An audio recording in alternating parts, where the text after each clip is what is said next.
Hey y'all. So we're here for our first episode of the People's Report. We have some folks on this call today who are doing amazing, crucial work in Winston-Salem with Hate Out of Winston and Triad Abolition Project. This is going to be the first of many community dialogues that we host because we think it's really important for folks to have good information about what's going on in the city as far as the budget is concerned, as far as our politicians are concerned, as far as how decisions are made about how our tax dollars are spent. And so we wanted to jump on this Facebook Live, have this dialogue. This particular episode is going to be in response to what many of y'all are probably familiar with, the letter that was sent by Hate Out of Winston, Drum Majors Alliance, and Triad Abolition Project on November 20th to our elected city officials regarding calls for divesting from the Winston-Salem Police Department and reallocating to community services. We sent that letter as a unit of grassroots organizations who were really concerned with the misinformation that's out there about calls for defunding the police and reallocating funds to services. And so it was important for us to make sure that what we were calling for was really clear. And then on November 29th, the Winston-Salem Journal wrote an article around our letter and included some responses and reactions from city council members as well as the mayor. And we think it's important to respond to those things. We've written many emails, all of us, all of our organizations, people who are supportive of the work that our organizations are doing, have made phone calls, have written emails. We have been on a number of public comment periods, and we have not heard anything back from any of our elected officials directly in response to the things that we've been calling for. Except for their quotes in the newspaper article. And that's not acceptable. And so if they won't respond to us directly, we're gonna have this conversation here. And eventually it's gonna become unfeasible for them to continue to ignore us. So I think we should jump right into the article, y'all, and get talking about what we're actually calling for when we say we need to reallocate these funds away from the police department. What do y'all think about what we wrote in that letter and the ways that the council has not responded to us, but responded to us through this newspaper article? Hey everybody, we are so honored to be here. I just want the public to know that we are fighting with you and for you, and we hope that you all will stand in solidarity with us on this move. We are learning and growing and unpacking all of this information just like you all are. When I read the article, I was a little bit aghast, and I had a lot of questions about some of the quotes from the mayor as well as some of the members of city council. And it has been startling to me that when we've gone and spoken time and time again, that we have not gotten a response.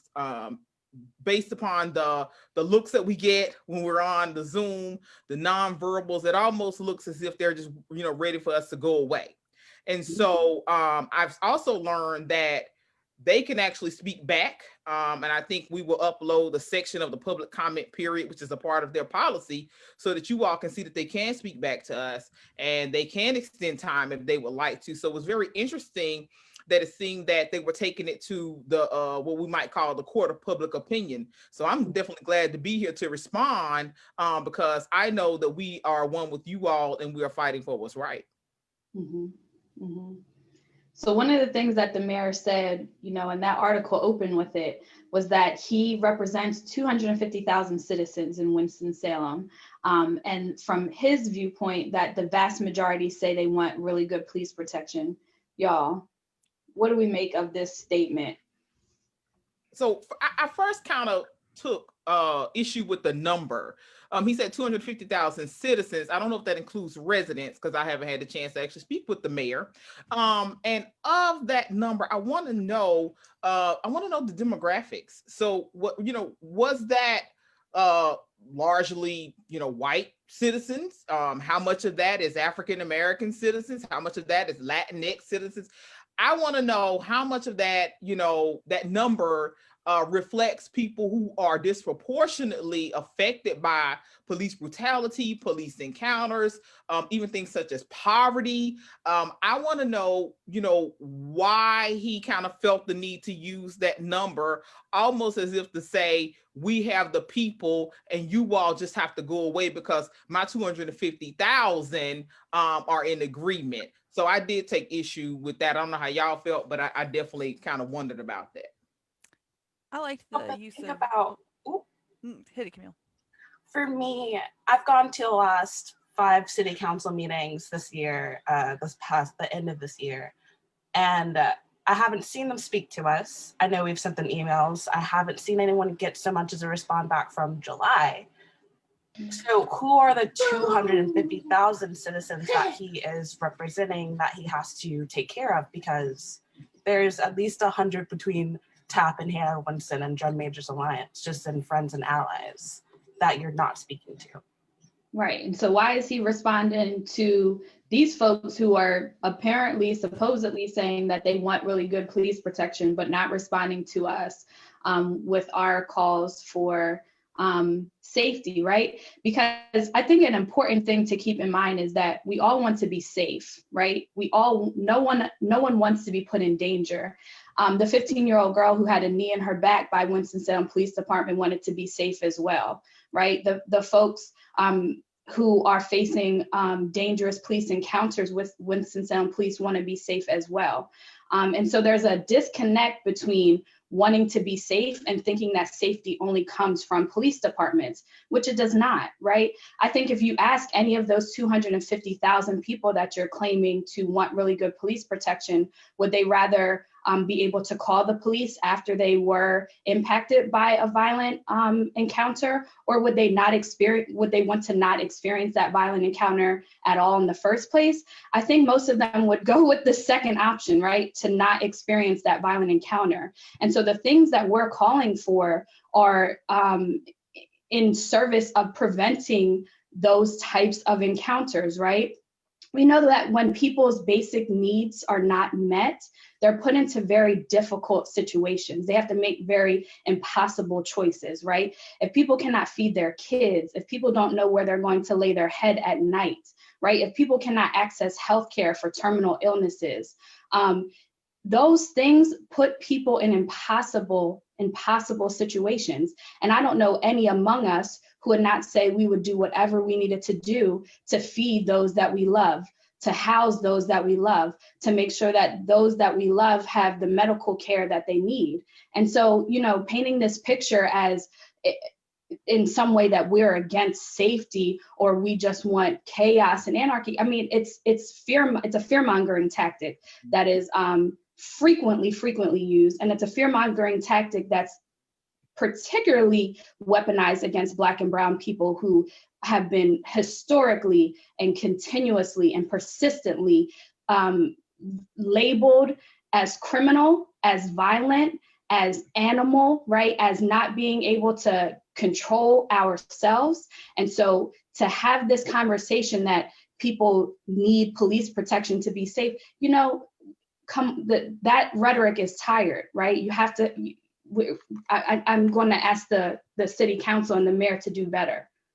Ali, did you want to say something? Well, just what does really good police protection look like? Because to me, really good police protection is not a knee in the back of a 15-year-old girl. It is not having a gun pulled on you for a speeding violation or a red tail light. So, or having cops show up with their guns drawn on a mentally ill person. So yeah, I'm sure we all want really good police protection, and there's nothing that we're asking for that is counter to that.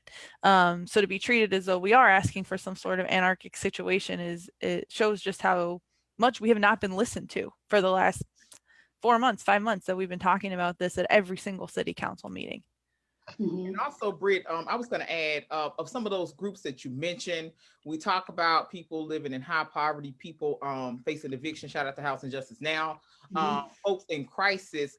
I wonder if the mayor is actually talking to those individuals, because we have to realize that there's a bit of a class divide here. When you're talking to the journal, everybody may not have access to the journal. Everybody might not have access to the internet. So the people disproportionately affected may not even have a seat at the table to be heard. You know, talking to the Black middle class, certain Black representatives, does not mean that you're hearing from the people who have to deal with police in their neighborhood all the time, who are fearful, you know, of police. And then, you know, let's not forget, sometimes we are not exempt from having encounters with the police, as we've been kind of talking about, across all levels, especially when you are housed in Black skin. So I feel like that's kind of another thing that we have to look at. And, you know, just kind of coming up with quick initiatives does not solve does not solve the problems either. Right. And so talking about this like idea of good police protection, right? So in June, when the city hosted the town trust talks, right? And our chief, Katrina Thompson, got up there and said, quote, "We're expected to be everything: teachers, babysitters, healthcare workers, mental health providers. Oh, and by the way, handling crime as well. I'd be happy to reallocate our funding into those programs or into those people or organizations that can provide those things." The fact that this comment from Katrina Thompson gets missing in any of these conversations is beyond me, right? The chief of this police department that we're talking about says, "I'm happy," quote, these are quotes from the town trust talk, and we'll drop that link to the trust talk into the chat. But she says she agrees those funds need to be reallocated because her officers, her department is not capable of doing all of the things that they're being asked to do. Chief Thompson said that. That wasn't me. That wasn't anyone else on this call, right? This is coming from her mouth, the person that you have put in authority and control over the police department. So if she is admitting that our officers, this department, is not able to do all of these jobs, what is the problem? What is the conversation? Why are we even having this conversation right now? I'm very confused. What do y'all think? And also, I think Celine had a lot of information on this. Hopefully she'll chime in with us. We have other cities that are trying to figure out ways to train folks, or to make sure that they have people that are trained in mental health, or, you know, education or counseling or what have you. So I think Greensboro, Celine, you want to chime in and kind of talk about Greensboro and kind of what they've been doing, I think, with their SWAT team and the mental health services. So, you know, they're just like, 30 minutes away. So if they can do it, why aren't we moving in that direction? Right. I definitely agree, Miranda. And, you know, Chief Thompson has a history of being involved in like the local mental health association and things like that. So I know, I mean, consistent with her comments about how police officers can't be everything, I know she has a genuine interest in protecting people with mental illness, but also it seems recognizes that the police department can't do that alone. And, you know, one of the comments in the article was from our city council representative, Jeff McIntosh, that more spending on mental health is needed, but that's not a city function. And so, you know, it is interesting that our next door neighbor city, Greensboro, actually contracted with an independent company to assist their police department in responding to calls that had mental health related issues. So they trained their 911 operators to recognize when a call actually has a mental health component, and they have counselors available to respond to those calls. And actually this month, December 2020, they are no longer going to be contracting for that service, but have made it a part of their department. So, you know, if that city can do it, I don't know why we can't do it. And that is a part of their city budget. So our city can do the same thing. You know, in the US, individuals with severe mental illness generate no less than 1 in 10 calls for police services. And an estimated 1 in 3 individuals that's transported to the police with like a psychiatric condition to the emergency department is transported by police. So, you know, we all know and love people, or we ourselves may have mental health issues. It may be friends, family, neighbors, ourselves. And I don't know who among us wouldn't prefer to have somebody who's trained in mental health crisis to respond to these kinds of calls than just a police officer alone.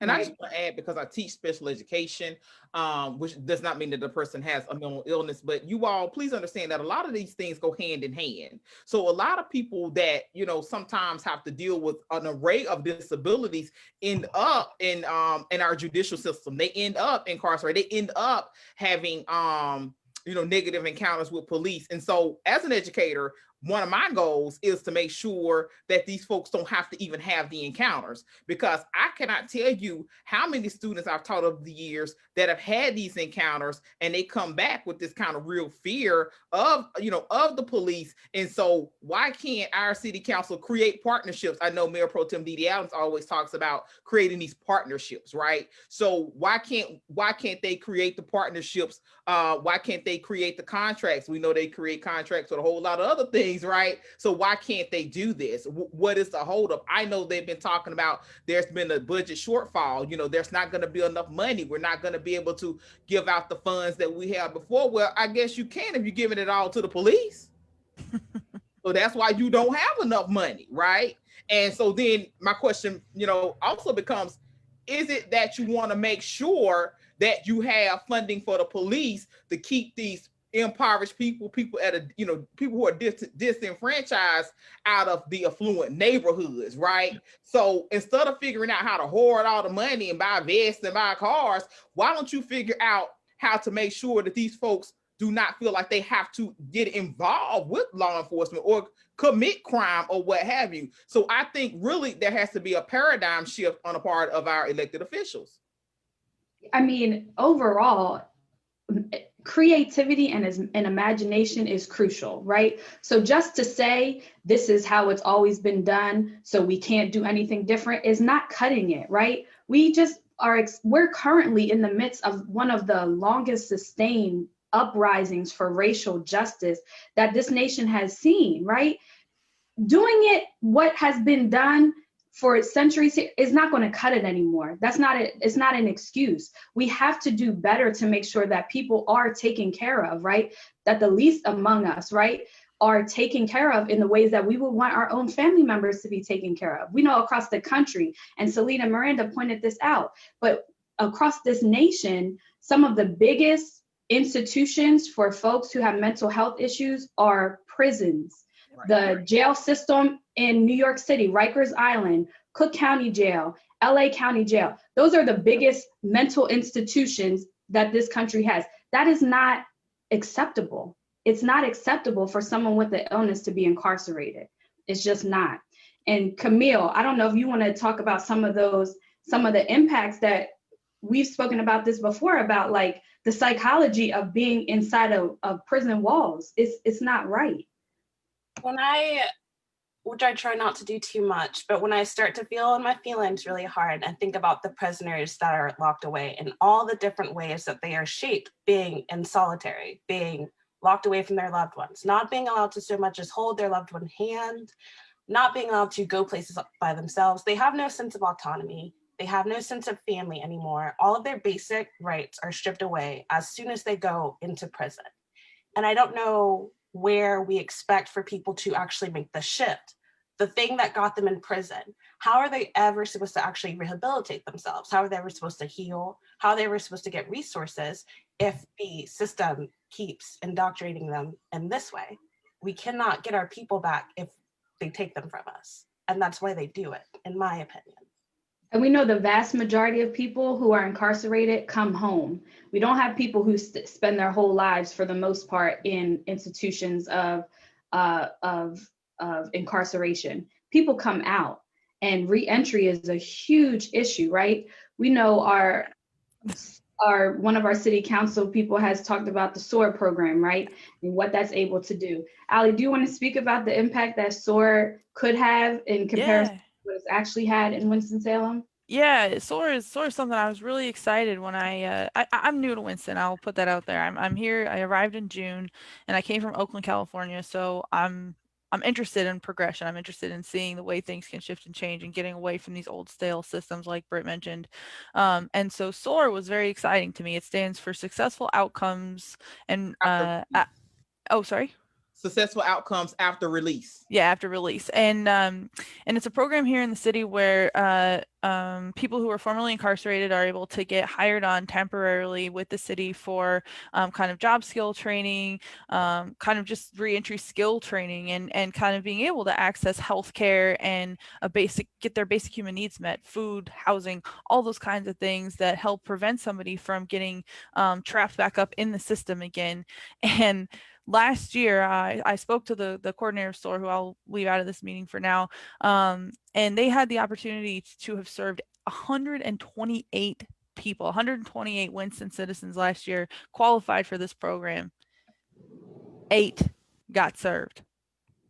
128 people qualified, and I can show you the number on my hands who got served. That right there is what's criminal.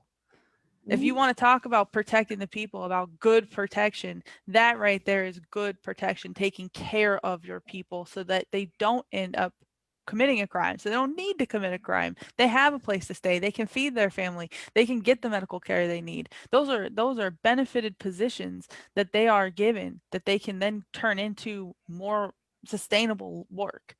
And then it would cost, I think they said they don't need a whole lot more money, and they only need one more staff person, but they still can't get it. And now this $1 million has been given out to community organizations to fight over, rather than seeing the need that has to be spread all around. Right. And Ken, I want to add 2 points here. Somebody said the police have, we got a comment that the police have mental health issues, and so they need some, I guess, assistance with their own mental health issues. And I would argue that that's why they have $78 million. So within $78 million, I don't know why the police department of the city can't figure out how to help. It's what they call good police. So I definitely wanted to make sure I respond to that. But also the other program, Youth Build, that we've been talking about over and over and over. I had particular interest in that program simply because I work with lots of young Black and brown men, primarily Black men though, who are at very high risk for dropping out. And no matter how much I explain, cajole, rationalize, I cannot compete with a young man who has the need to drop out to take care of a family or whatever some of the things are. And so I began to look at Youth Build. I went online, researched it like you all can. Please, take me up on it. And I contacted them, and the follow-up was very, very weak, very, very weak. And so I began to say to myself, how do I, as an educator, how do I help this young man who usually is in the game, okay, usually involved in some kind of illegal activity? How do I help him? What else do I offer? So imagine my dismay when I go to the city and I say, oh, you have this program that will help young men and young women get a GED, and they'll, get a viable career in construction. This is great. And then nothing. Like, that's unacceptable to me. Yeah. And it's a program, it's interesting because Councilman Taylor, in this article says he's happy that we're talking about SOAR. He's happy that we're talking about Youth Build. And that's awesome. I'm glad we're happy to be talking about it. I'd be happier if the funds were being put towards these programs. Youth Build has a place on the city's website that goes nowhere. It's a blank placeholder page. You can't get a hold of anyone to find out what connection there was. And it's a privately run program. And it just needs initial city seed funds. It doesn't even require, again, another huge investment from the city. So it's something that baffles me as to why we can't get it started, because there are kids that as much as we wish they didn't have to, those other programs are in need as well to take care of their families. I taught high risk students in Oakland, California, and we had a Job Corps program out there for them. And it did exactly what Youth Build does. It gives, again, just like SOAR, but preventative before you end up incarcerated, job skills training, interview training, help get your GED, help you get set on the right path so you never end up down that wrong path and end up needing a program like SOAR. And there's no excuse as to why it doesn't exist. And the papers in there calling it a program for children of incarcerated individuals, and that's absolutely false. I don't know where Wes got that idea, if Councilman Taylor has that idea, or if that's, I mean, it's easily Googleable. Look up youthbuild.org, learn all about this program. It's a fantastic program that's nationwide. Again, they're in other cities in North Carolina. There's no reason they can't be here in Winston. And also one of the I won't say excuses, but one of the rationales that I was given was that, well, you know, the budget cycle is kind of ended. We're done with that. But I found something interesting, and I know you all, because you know you're gonna find this interesting as well because we collaborate on this a little bit. So I found out when I looked up this thing about Fire Station 13. I found out that last summer, July 2019, y'all can Google it. We'll probably put the link to the article, that the city unanimously approved Chief Mayo, who has been an alleged racist and committed or allowed horrible acts of racism to happen in the local fire department. They unanimously approved Fire Station 13, which is not in the heart of the Black Winston-Salem. It is going to be off Burke Mill Road. So my question is, was that while the city was working on the budget, right? You know, did Chief Mayo have to wait until a certain time to put in that request? So this issue of timing, and you know, kind of putting the onus on activists and organizers to kind of come at this time, but don't come back. You know, like that's real bizarre to me. I mean, the whole idea that, so Jeff McIntosh is quoted in the Journal article saying, how do you dialogue with not spending money on anything? I hope they will learn and engage where the money is spent and if they have viable alternatives. What? I mean, no one is saying don't spend money on anything. We're saying don't spend $78 million on a police department when your very own police chief says they are not capable of doing all of the tasks assigned to them. And we are wanting money to be spent. We're wanting money to be spent on community care and resources so that people are not in situations to commit these offenses in the first place. So the fact that he clearly did not read our letter, but is just putting this quote out there to make it seem like we're uninformed and we need to learn something new.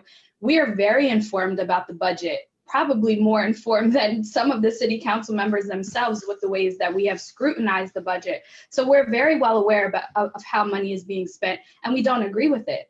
And also to ask, as Miranda just pointed out, to ask activists and organizers to come up with viable alternatives, you need to make sure you have experts in the room, right? These are not programs that should be implemented based on anecdotal stories from people just because they live in so-called communities, right? And so that's something we hear from Councilman Taylor all the time, that we don't live in these communities, so we can't have any idea about what's necessary to protect these places.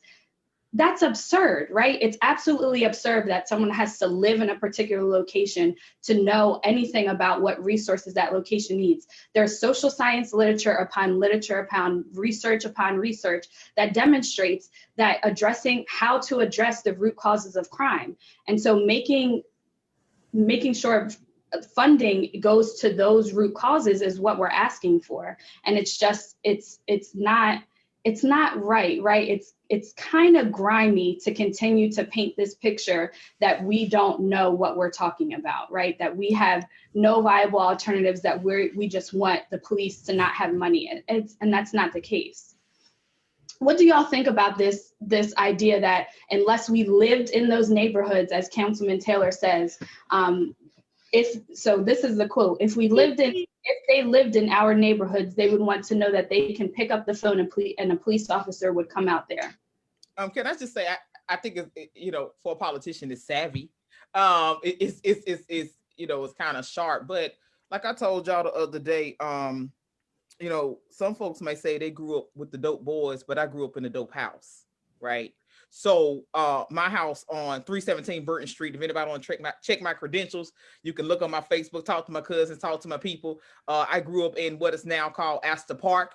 At that time, it was called Kimberly Park Boston Projects. Shout out to my Bostonians, as a lot of them like to say. I very rarely rep that, but it's important in the context of what you mentioned, Sister Brittany. I have lived there. I have family who continue to live there. My father lives in the Northeast Ward, and he taught me, he said, daughter, please try not to call the police on our people, right? He said, because I don't like what I see. And this is somebody who spent, almost 70 years of his life embedded, grounded, rooted in East Winston. So like I said, that was sharp, but it won't hold water for me. A lot of people that I interact live in the heart of the of Black Winston-Salem. Whether it be activists, sometimes even educators, just regular people. So no, that doesn't hold water. And because of my experience and because of the things that I saw, I am committed to this work of prevention. You know, I saw people that kind of really had no other outlet, no other way to remedy some of the things that they were dealing with, because, you know, our city wasn't looking at the causal factors. And we understand this thing about systemic racism, and we understand this thing about white supremacy. And of course, I think there's a group that is attacking Mayor Pro Tem Dee Adams because she said the officer was racist. You know, I don't know if that's white fragility or not. But, you know, while I hear Councilmember Taylor, I just think we have to think bigger than that, wider, deeper, because that's not enough. Not for me. Mm-hmm. For me, I don't think it's just grimy. I feel like we have to name it and call it exactly what it is. I do think it's a full-fledged fallacy. Councilman James Taylor knows very intimately that there is not just one community that we should be more afraid of when we're Black. We can be shot in a Walmart, in a Publix, anywhere in broad daylight, and it's a chance that our murderer will be bailed out by a celebrity, and it's fine. So to try to isolate the community to him from wherever he comes from, I don't really know, doesn't hold weight within the community that he's talking about. Furthermore, Councilman Taylor, I'm pretty sure there's an article about this, but Councilman Taylor pleaded guilty to a speeding ticket in Walnut Cove. This article is dated August 29th, 2012. And in the article, it goes on to tell that James Taylor felt afraid for his life. Sorry, guys, I have a little one. Felt afraid for his life at a point when they pulled out their guns, as well as went on to talk about how he believed the cops were racist. This is our councilman, so his statement should stand, but now in the article that we're talking about, he is pro-police. It doesn't follow for me.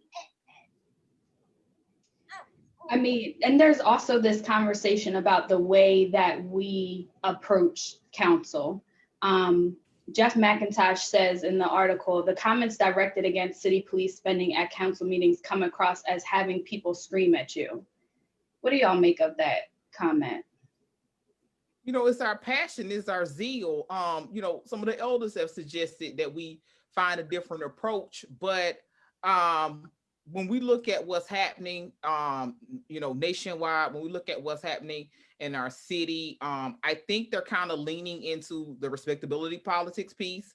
I think some of it may be from their generation, but that's not something that we can do or that we can accept. And I think I can safely say we'll just get louder as they just continue to stay silent.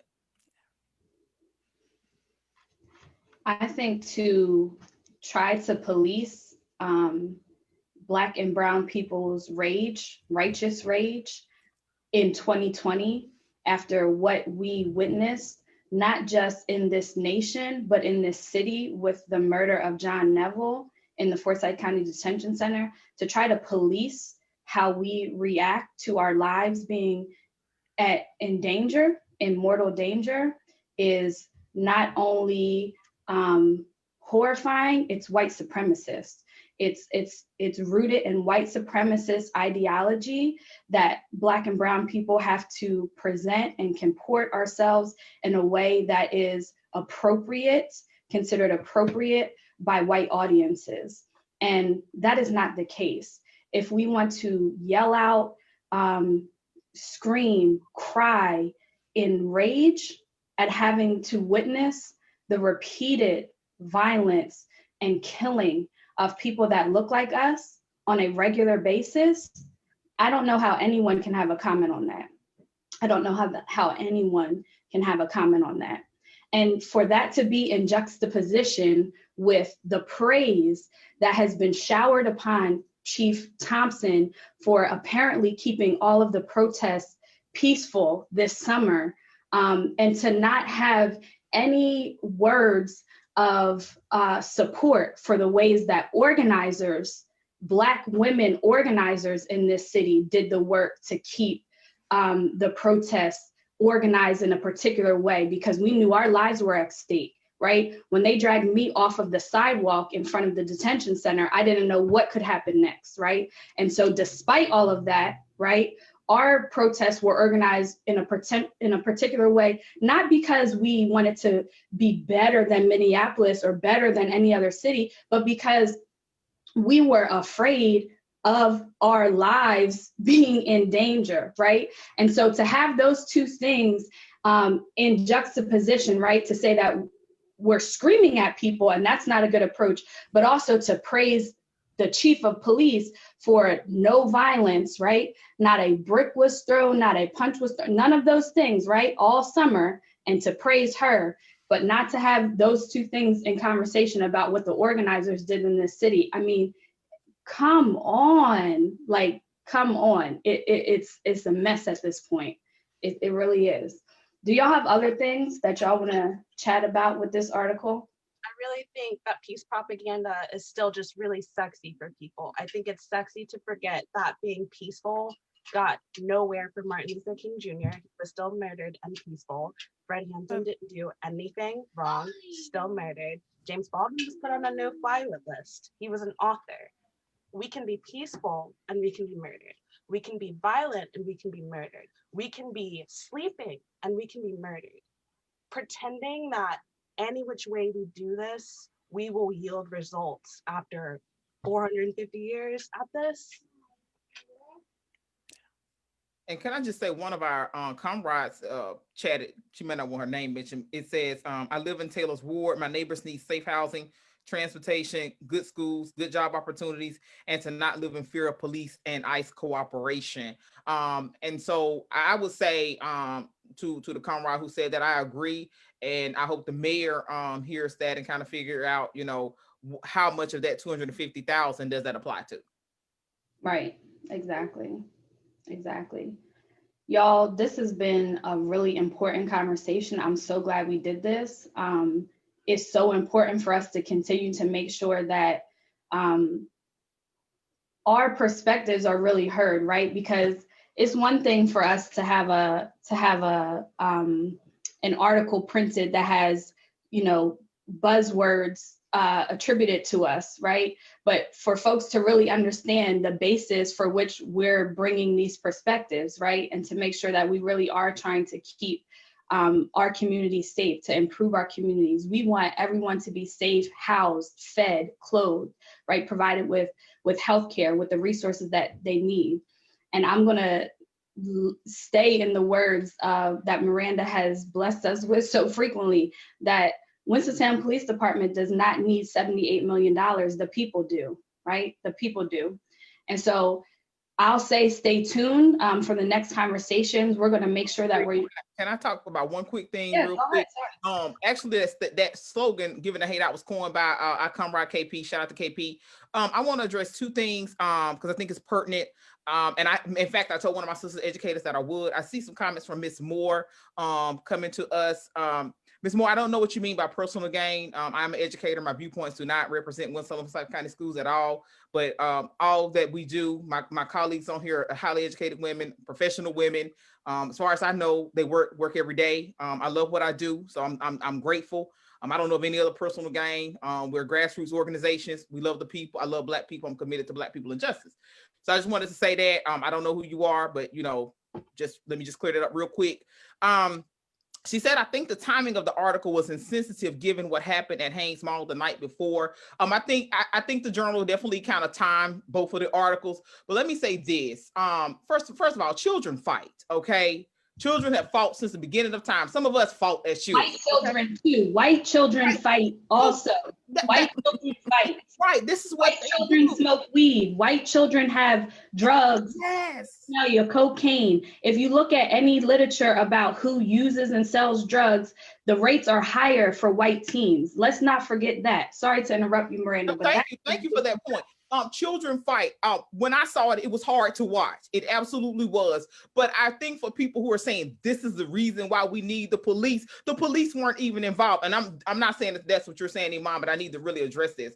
The police weren't even involved. these children were fighting adults around the car. And I think there's a lot of information that we probably don't have, okay? But I don't think that that is a reason to say money should not be reallocated, because you want to ask yourself, why were they fighting? Okay, when I looked at the video, the children didn't have bags, so I began to wonder, did they have money? Okay, I think they ran and got on the bus. So you ask yourself, who are these children? Who are these children that they would lean into this kind of violence, right? Where else could they have been other than Haynes Mall, right? Which is, slowly dying, in my opinion. So I feel like people are not looking at that. It's a false equivalency to me. So I don't know that I can say it was insensitive. We've seen the media savvy. I have no illusions about how the media works, right? And I thank my elders for teaching me that lesson. But we must understand that children are going to do it. In fact, I think it's incumbent upon adults to figure out how can we save or help or assist our children, as opposed to standing around and recording, right? So in my mind, we have the conversation is layered, right? Because I'll be the first one to say our children are wrong. And some of my own people don't like that, but I will also say they're still children. I'm an educator. I've seen children fight all the time, right? And sometimes adults fight too. So I just feel like they knew what they were doing. It was, it was cute, but children gonna fight tomorrow, but nothing is worse than police fighting Black people. Nothing is worse than police putting their knee on folks' necks. Nothing is worse than what somebody with a gun can do to you because you are housed in Black skin and you feel like your options are limited. So I just want us to really think about that. And I hope I, answered your responded to your comments and answered your questions. I also sorry, before we go, I want to shout out that if you've been touched by this conversation this evening, tomorrow at 6 p.m. you can log on to the virtual city council meeting and let your voice be heard along with our voices, and let the city know that there aren't 250,000 people that are in favor of increased police funding. I'm going to throw the link to that in the comments for the chat, so you can join us tomorrow evening. You just start at 6, meeting starts at 7. Hope we can see you there for the public comment period. Thank you all for joining us. Thanks, y'all. Stay tuned. We're gonna make sure that we keep you updated with things that's going on in the city, with county commissioner meetings, with the city council meetings, right? Make sure that you know what's happening with the budget at all times. It's really important to stay informed, not just to get your information from the folks who have vested interest in keeping things status quo. So appreciate y'all. Take care. Have a safe weekend.